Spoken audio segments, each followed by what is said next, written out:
A for apple मतलब shape. B for ball मतलब गेंद। सी फॉर कैट मतलब बिल्ली। डी फॉर डॉग मतलब कुत्ता। ई फॉर एलिफेंट मतलब हाथी। एफ फॉर फिश मतलब मछली। जी फॉर गोट मतलब बकरी। एच फॉर hen मतलब मुर्गी। आई फॉर आइसक्रीम मतलब आइसक्रीम। जे फॉर जग मतलब जग। के फॉर काइट मतलब पतंगो।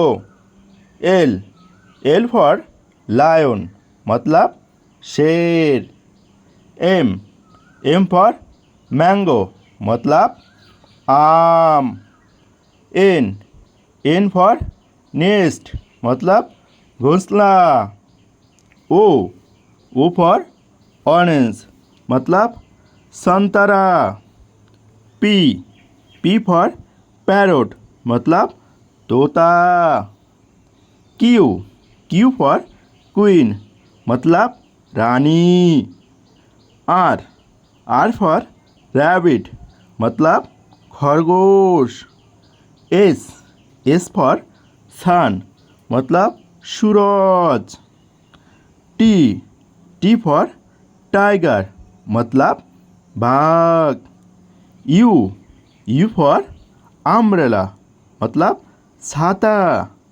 भी फॉर वैन मतलब वैन। डब्लू फॉर वॉच मतलब घड़ी। एक्स फॉर एक्सरे मतलब एक्सरे। वाई फॉर याक मतलब याक। जेड फॉर जेब्रा मतलब जेब्रा।